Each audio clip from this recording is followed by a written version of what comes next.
Hey everyone, welcome to another episode of the Easy Conversations podcast, a podcast about having easy conversations. I'm your host, Furkan Dandia. In this week's episode, I sit down with David Jurasek. David is a coach based in Toronto, and in this episode, David shares his journey of battling through testicular cancer and how that allowed him to slow things down in his life. David talks about how the experience with cancer allowed him to have a different perspective on life. David and I also discuss the value of attending men's groups and how that can be beneficial for our healing. I really hope you get a lot out of this episode, and if at the end you leave a 5-star review, I would truly appreciate it. All right, David, thank you for joining today, the Easy Conversations podcast. I appreciate you taking the time. I'm super grateful that, we've been able to have this opportunity to connect fairly recently, and then, be able to do this podcast episode today. So, thank you for taking the time. And before we get started with our conversation today, I just wanted to give you an opportunity to introduce yourself and some of the work you're doing. And then we'll kind of get into how we connected and the topics we wanted to discuss today. Right on. Thank you, Furkan. I'm so grateful to be here. I love your podcast. I love how you go to places, you ask real questions, and you let the conversation unfold. Mm-hmm. I'm a father. I'm a Aikido sensei. I'm a therapist, and I'm a men's coach, mentor. Mm-hmm. And a few years ago, I guess this is a quick entry, a few years ago I had cancer, and testicular cancer of all things. And it was just a real realigning. Mm-hmm. What the hell am I doing here? I'm doing great work. I'm helping people. And what am I really here to do in case I have a year or 2 or 5 or whatever? Mm-hmm. Luckily, they cut it out very quickly, and I'm hoping to have a very long life from here on. Mm-hmm. But it was a recalibration. And for me, it was about growing men's community, a relational men's community. I was inspired a few years ago by this book, Power and Love, Mm-hmm. by Adam Kahane. He talks about bringing together conflict groups all over the world and the element of power and love, inspired by Martin Luther King's power without love is reckless and abusive. Mm-hmm. Love without power is sentimental and anemic. Mm-hmm. And the way forward has to be both. Right. And for me, when I came to that, can we build a community, a village around that paradox? That's something I want to do till I die. That's Mm-hmm. something I want to be part of. That's something I would never get tired of, never feel emptied from. Mm-hmm. So here I am, a few years later, growing that community. Yeah, that's amazing. And thank you for sharing your story. And it's interesting how when we have these moments in life where we really question everything, right? And in your case, it was cancer, and super happy to see you're healthy and you've been able to get past that. But it's interesting, right? Like you mentioned that you had to kind of question all the choices you were making in your life. Like what was that feeling in that moment? Like, did you feel like you had to accomplish more than you had, or because you were kind of on a clock, or what was it? Yeah, that's a beautiful question, because it was the opposite. I've always been a kind of ambitious person. I was Mm-hmm. in filmmaking beforehand, and I saw all of my friends burning out and being workaholics, and I left to go into therapy. And even in the therapy world, I was overachiever, taking on the hardest cases and trying to prove to all my colleagues that like I've got chops. And when I had cancer, I remember being in disbelief, walking down downtown Toronto on a Tuesday, middle of the summer, middle of the day, in the hospital network. And I just remember seeing everything really vividly and walking really slowly from one test to the next. It was to confirm, I was kind of in denial a little bit at the beginning. And I knew deep down something's wrong in my body. And I asked myself, what does this mean? What's going on? What do I need to do? Mm-hmm. And the answer wasn't, you got to do more. Yeah. It was the opposite. I have a doctor friend who reminded me that cancer is the cells in the body not wanting to accept limits. So they multiply. They multiply till they kill the host. And I thought about my ambition.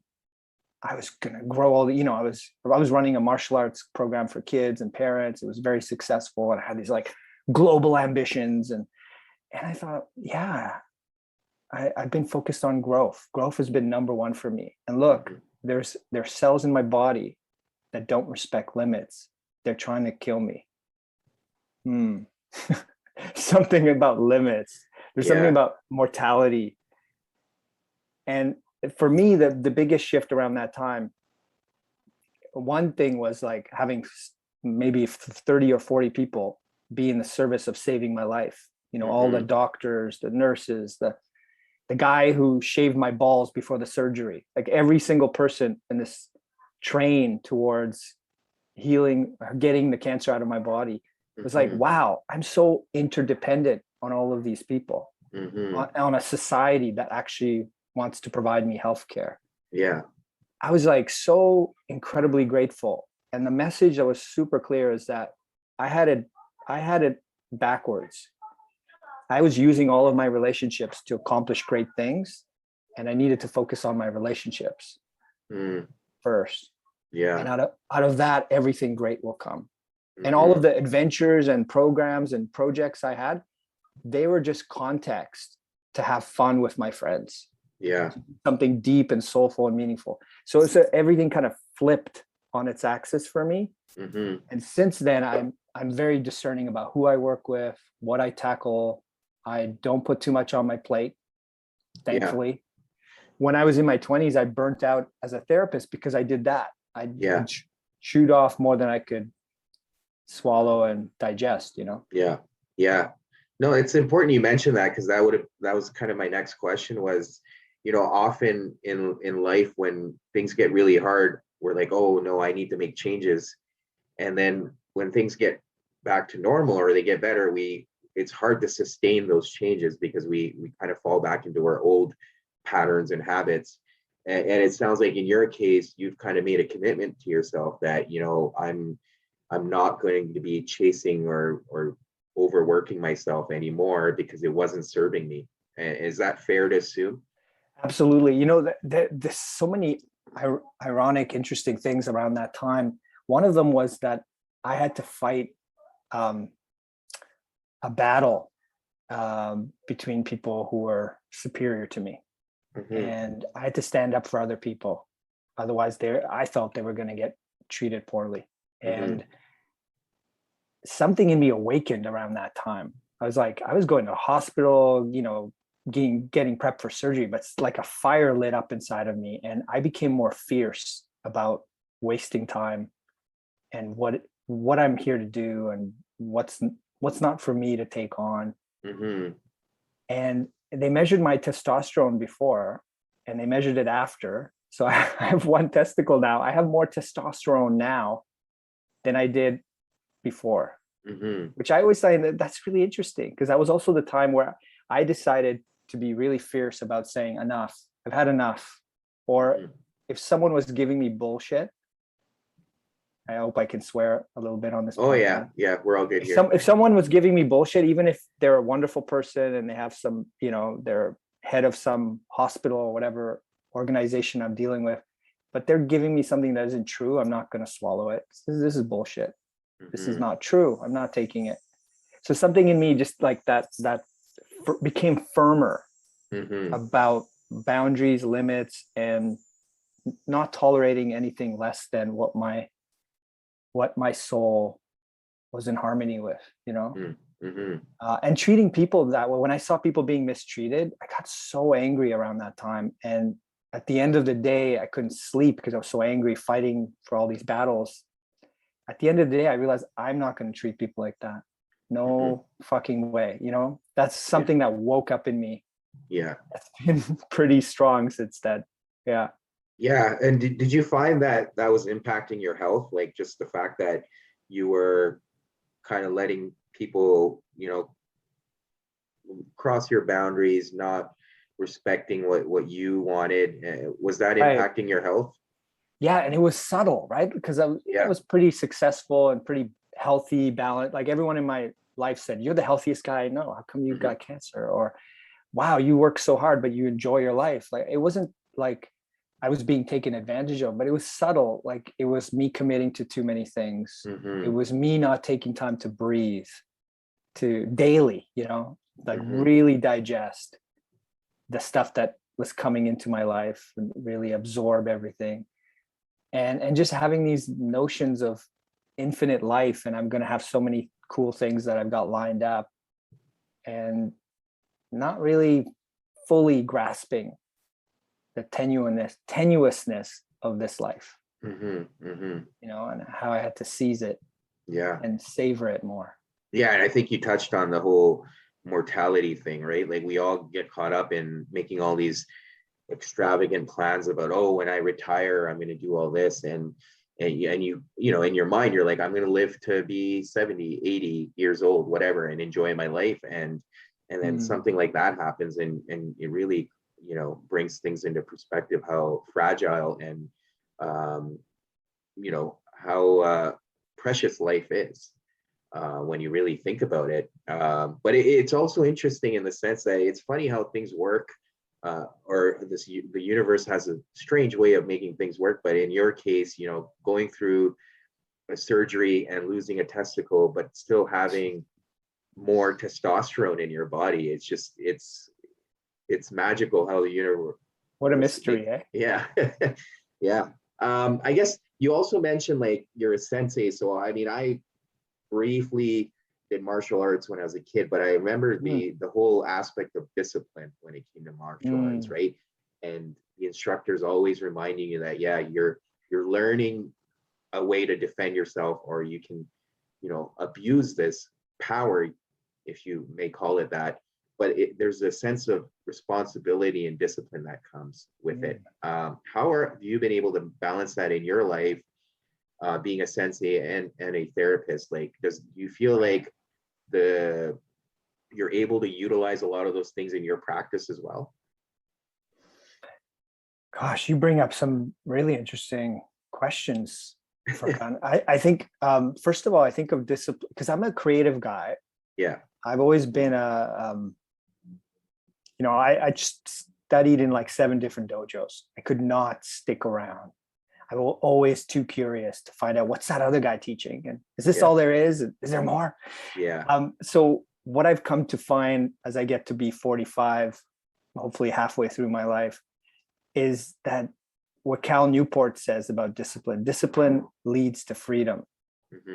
And it's not discipline like I have to force myself and be super responsible and super dutiful and, oh, you got to sit and meditate now. It's a gentler, heartfelt, devotional kind of discipline. Like I'm doing this out of love. I'm doing this out of love if I better myself, my family will be happier. If I take rest, my clients will get more of me. It's that kind of relation. I think of everything relationally now. So I think of discipline as a relational understanding that everything has an impact on other people, including myself, right? So that's how I get myself to the table when I don't feel like it. And there's also there's all these inner parts. So part of me knows, oh, this is very important. You should do this. And another part is like, I don't feel like it. It sucks. I'm tired. Yeah. And there's something else in me that brings me to the table, but I have to contend with those parts too. I can't just grab them by the scruff and force them. I've always believed as a sensei, there's a famous teacher, Moshe Feldenkrais. He was a famous judo guy who developed his own healing modality, the Feldenkrais method. And he said, I will be your last teacher, not because I'm smarter or I know anything more than the other guy, but because I've come to understand how learning works. And I'm here to help you learn. And once you discover that, you'll see that we're all learning together. Yeah. So that's my attitude as a sensei. I can be commanding, I can be firm and fierce, but most of the time I like inviting people. I like helping them fall in love with the practice. That's what gets me to show up. That's what Right. gets me to train. It's not, oh, I should do that. It's something deeper. For sure. No, and that's amazing how you so eloquently put it, because I think you can also apply that same thing as a therapist, right? Because we're not, experts in anything. We're all students of life, and even therapists are included in that. They don't have all the answers, but what therapists can do is help you learn, whether it's about yourself or your partner or whatever you're trying to work through. And I think you can easily draw the parallels in both the disciplines there, as you've mentioned. But it's interesting, right? And I think it's beautiful that your sensei said that, because I truly believe in that, is that we're all here to learn. Some of us may be further along in their journey, and some of us may just have more knowledge in one area. But at the end of the day, we don't have all the answers, and we're all learning at a different pace. But yeah, absolutely. There's a funny meme that went around recently about picture of like therapist told me to do self-care, and then it has a picture of the therapist as like this picture of, like, I think it's one of the Siths from Star Wars. He's like pasty white, skin. It was like, oh my God. And this is such a stereotype, but in my third year as a therapist, I burnt out. And I didn't know that lesson, right? I tried to save the world and took on the hardest clients. So I think I've learned it. And the biggest lesson for me is, one, I got to enjoy myself in every session. Even if there's depression, trauma, suffering in the room, got to find a way to enjoy this, to be alive in this, to be learning in this process, to be curious and discover something, bring back something for my family. And I think that's infectious for clients. It's like that. Wow, this guy's alive. I want to be alive too. Yeah. He's not afraid of my shit. He's like ready to dive into it. We're like, whoa, okay. Oh, all right. And if he can handle it, then maybe I can be okay with my own dark side and my own struggles. Maybe it's not so finite, debilitating. So I try to bring vigor and passion and physicality and play into sessions, because otherwise, like, if I just sit there and receive everything, it can be pretty depressing, right? It can be pretty, people get stuck for a reason, and they're stuck until we do something to disrupt the status quo, right? For sure. Yeah. And then kind of going off in a bit of a different direction here, you mentioned you started a men's kind of coaching group. What inspired you to do that, and maybe shed some light on the type of work you're doing? Right. So I was in a lot of men's groups for many years, over 10 years, and they're lovely. They're awesome. They're focused on personal growth. So which is great. You learn about accountability, about integrity, setting goals, and then you're being there for each other and reminding each other. It's good stuff. But like, every single time when their man would say, hey, I've had a fight with my wife, or something going on with my daughter or my relationship, there'd be this kind of like silence in the room, right? This is a men's group. So there'd be like this, and some guys would jump in to like give advice. Like, they couldn't resist. They could hold back on everything else, but you gotta leave her, man. Or you gotta be nicer to your kid or something. They just couldn't resist. Yeah. Or they'd kind of look at you kind of like deer headlights, like, oh, we don't talk about that. You just talk about your own feelings. How are you feeling, David? Okay, let's process you. And I thought, okay, that's good for personal responsibility. I appreciate that. As a sensei, I want to be responsible and own my power. But since I've started to see everything as an ecosystem, I'm part of a fabric of life, piece of nature, piece of society. I can't help but think relationally. Well, how do I resolve this conflict that's its own dynamic? I have my part, but this other person has their part. How do I influence this other person? How do I help them to heal and grow? How do we grow together? And me taking full responsibility in that, obviously. That can't be any other way. Of course. And the more I studied that, I found, oh, there's bits of that in different therapies. There's bits of that in different kinds of relational communities, but there's no men's relational community. It's like men have been conditioned to think of ourselves as individuals, as lone wolves. And then even when we get into a pack, it's like, I'm here for my stuff. Okay, I got my mission, my goal. Bye, guys. And I started to meet other men who were at that place in their life. Some of it's midlife, some are later, some are younger. It's this place of like, I've done all that accomplishment stuff. I've done the personal growth weekends, hundreds of them. I've done ayahuasca. I've done everything. And now I thought I was a pretty enlightened, pretty conscious dude. And now I'm fighting with my wife every night. Or I'm really terrified of having a kid. Or I don't know how to work with people and collaborate with them. I always want to one up or be better. And then we started to study it together. So I wanted to create a community where we can learn together. I can bring my best, but other men with their experience, their frameworks. So we created an integrative framework, like a dojo of learning and growth and healing. And it's been incredible. Like every single meeting we have, we dive into like the most relevant, deepest stuff. And there's no single answer. There's no like, just use this technique. That'll fix it. It's deep. It's rich. It is. And it's beautiful work. And as you know, right? For sure. Yeah. So I'm hooked, I'm like, this is a bottomless well. Yeah, no, it's interesting you mentioned that because for me, and hopefully by the time this episode comes out, it'll be up and running, but I'm currently in the process of setting up a men's group here in Calgary, where I live. Beautiful. For the same reasons. And I think part of it is, as you mentioned, a lot of my friends and guys I talk to, they're kind of like, we've done it all, we've been successful career-wise, we enjoy life, we've got a family or all of that, but there's still something missing. And some of the research I've done behind having a circle of men or men's group is really that spiritual connection that we all want with our fellow man, right? And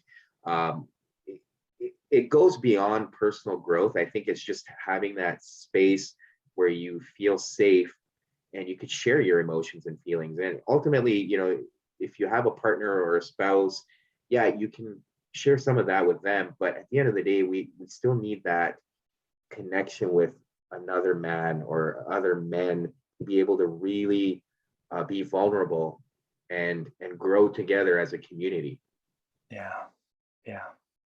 Has that been your experience with some of the work you've started or the groups you've started? It's so profound.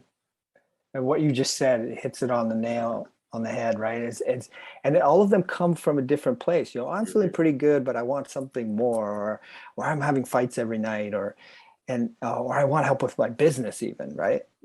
There's kind of a awakening to there's more to life. Like this famous quote by Carl Jung, what was true in the morning of my life becomes a lie in the evening, in the afternoon. And like we all kind of realize, like David Brooks, that there's a second mountain. We climb the first mountain and now we feel empty. There's got to be more. There's something bigger than us waiting in this wilderness, right? And what's beautiful is after a few months, sometimes a year, sometimes a few weeks, the men who are in it, they go, wow, I thought I was coming here for this, but now I realize I came here to give as much as I'm getting. I see how profound impact I have just on how I listened to so-and-so, that it's changed his life. And his stories changed my life. And there's so much like thickness in terms of interconnectedness. It's not just, I feel good here, I belong here, that's wonderful. It's like, I'm making a profound impact in other people's lives and they're in my life just by showing up every week and really going deep in this authentic way. And then there's like, you can learn tools and techniques and practice, and we do role plays around scenarios that are challenging, but it's just like there's something profound about showing up for each other this way. And something that like, I think of cycle breaking, like all the men in my history of my family, for as many generations as I've been able to track, they didn't get any of this. No. They had nowhere to cry. They had nowhere to release rage. They had nowhere to bring their shame and unshame themselves. They just accumulated layers and layers in their lifetime, survived and died and passed it on. Wonderful men, but also very broken. Yeah. By their circumstance and by their history. Yeah. And I feel like I'm like, holy cow, I get to be in a field of consciousness with other men where we're breaking those cycles. Yeah. I mean, to your point, I mean, there's an aspect of generational trauma that gets passed down, right? And until we don't break that cycle, it continues on. And it sounds like that's something you've taken on, and I'm hoping to do as well, is that really finding that connection. And I think evolutionary wise, we've always needed that connection. You kind of look back hundreds of years ago, men traveled in tribes, or they went to war together, or whatever it was. There was that deeper connection where you're kind of like, you're with fellow men who either you're fighting for the same cause, or you're supporting each other. And over the last few years, or in our generation, we kind of lost touch with that. And I think it's starting to come back through these circles or men's groups, and you're seeing it across the world. It's happening globally now, and it's obviously everyone I talk to who's part of a group or who facilitates these sessions speak very highly of them, because they're definitely seeing the results of it.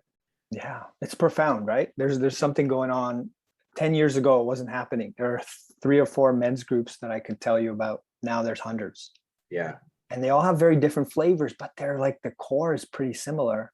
And it's beautiful. And I find some of them are more relational and some of them are more individualized, know.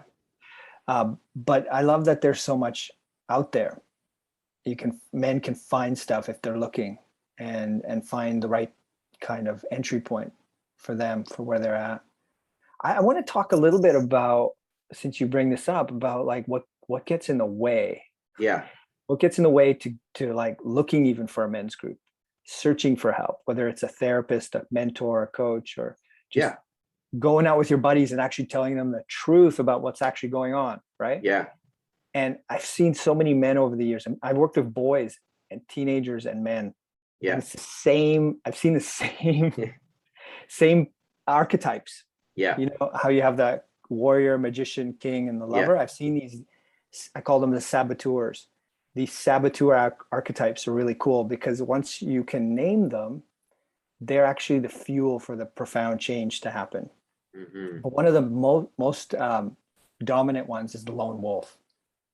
It's that guy of like, I'm suffering. My wife is about to leave me. I can't tell my friends anything real, but I gotta just figure this out by myself. Thanks, bye.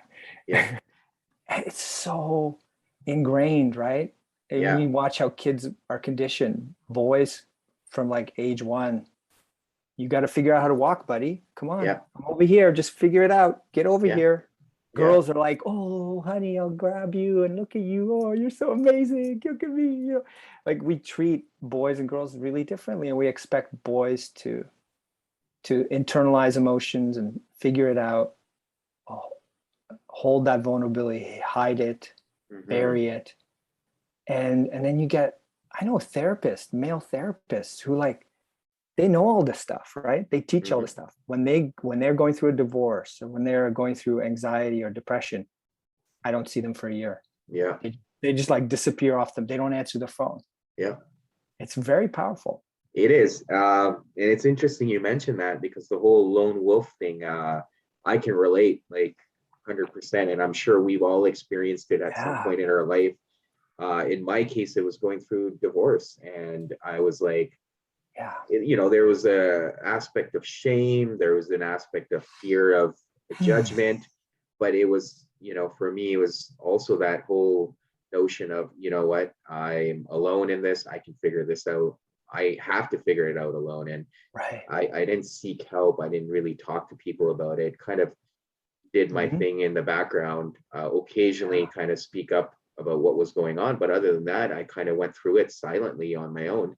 Right. And that's kind of what's inspired me to do the work I'm doing, or even starting these men's group, is because I know kind of what I needed in that moment, and I Yeah. didn't know how to ask for it.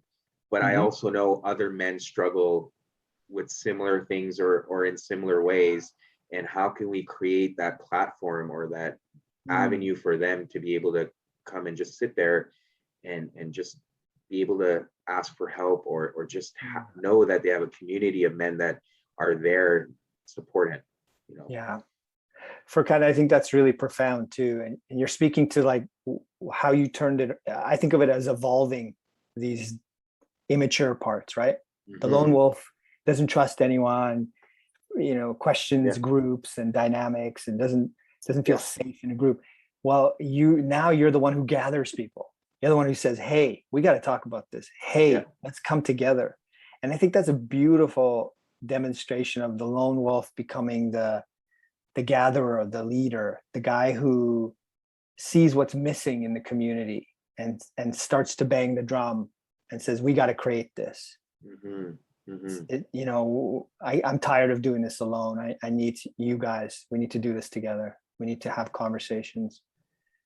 I think that's my hope for every man. Basically, I just saw a guy a month ago who tried to commit suicide, and he was doing great in therapy, but he didn't tell anybody else. It was like the secret confessional, And he tried to commit suicide. His sister broke through his door and pulled him out of a car that he had, turned the ignition on.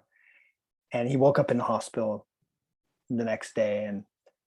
And what's powerful is that over the last few weeks, he's come out of the closet in terms of like, hey, this is what I'm really going through. This is what I'm struggling with. Now I have confidence in his life journey, and he has so much to give, this guy. He's gone from a lone wolf to realizing, oh my God, this led me to death's door. I have to speak. I have to share. I have to get stuff off my chest, because if I don't, that's where I end up. And now he's like reconciling with family members, bringing together people who were estranged in his life. He's the change agent. He's the relational leader that was missing in his own life. It's so beautiful. So I see that a lot with men. Once they've tasted community and real relationship, that same part that was the lone wolf starts to become the part that takes leadership. And like summons people together, sometimes in a playful way, creative way, confrontational way, but dares to risk, ruffling feathers and bringing people together. For sure. It's so beautiful to see that. And I think, I mean, like you said, like for me, it was going through that experience, but on the flip side, I still struggle with it at times. It's so easy to fall back into that lone wolf mentality because it's safe. It feels safe. It feels safe not to be vulnerable. It feels safe not to trust others, because you're not setting yourself up for failure. Right. Well, let me ask you this. Is it really safe, or is it familiar? Well, I think it's in that familiar space you feel safe because that's what you know. Right. But when you expose yourself, you're taking that risk.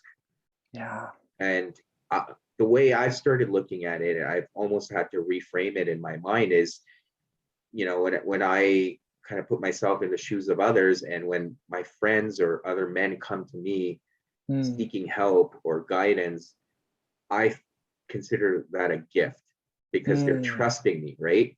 So it's a gift for them, it's a gift for me. And I've started looking at it that way, that when I am reaching out to others and I'm building a community, not only am I gifting myself that bond, I'm also gifting them by trusting them. Right. Yeah. I think that's one of the gifts of shame. Shame is that emotion that makes us want to hide, right? And by exposing and facing our own shame, we start to realize everybody's going through this. Every single human being has some version of it.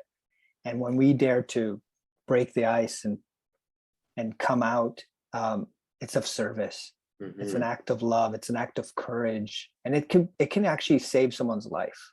Yeah. Yeah. That's how profound it is. For sure. For sure. Thank you for doing that. No, I appreciate it. And, just coming back full circle, because part of the message I want to get out through this podcast is for people to recognize that we all struggle, right? We all face adversity, and some face, and it's all relative, right? Like my definition of adversity or what I went through is probably different than yours, but we all feel it in that moment. Sure. And in your story, again, I want to thank you for being vulnerable and sharing. But when you were going through that journey of cancer, like, what were some of the things you were doing and the reminders you had for yourself in terms of, okay, I am going to get through this and I will be a better person, or I will learn something from this experience? Like, what were those messages you were telling yourself, and especially at times when things were getting tough? Yeah. I guess I learned over the years, I worked with really difficult kids, or kids with a lot of challenges, I should say, to be more accurate. And I learned that positive affirmations just don't work. Yeah. And I when we go through adversity and terror, I mean, I am going to die. So I didn't tell myself I'm going to get through it. I didn't know.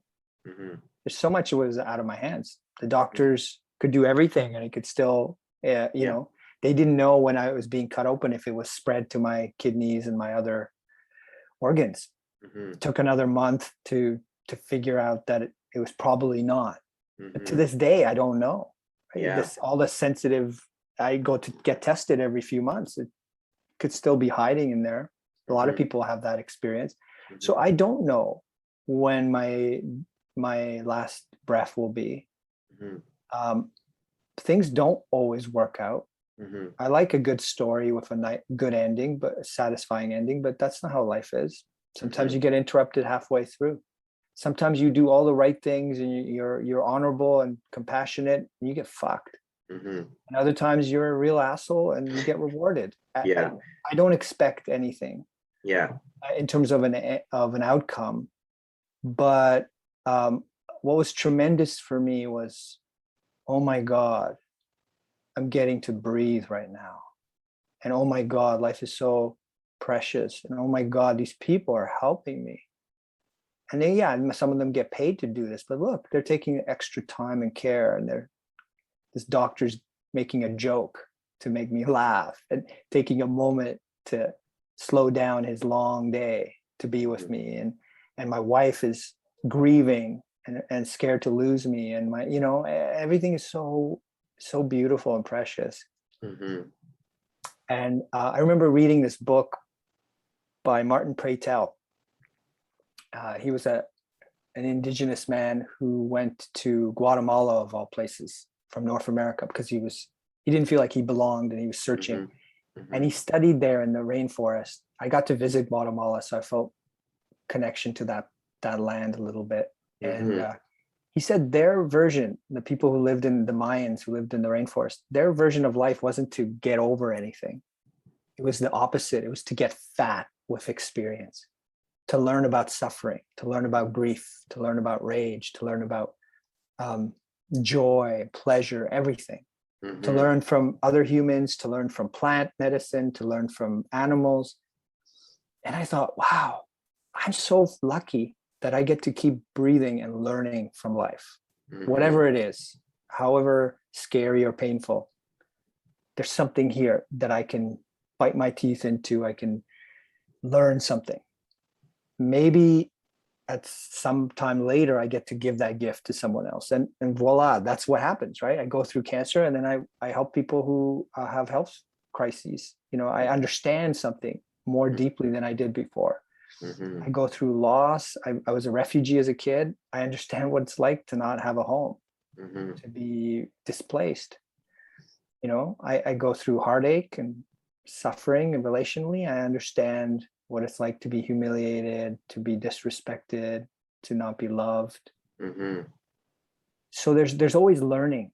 And And I think like you and I, when we think of ourselves as here in service to help others, there's never anything lost. No matter how painful something can be, it can always be helpful.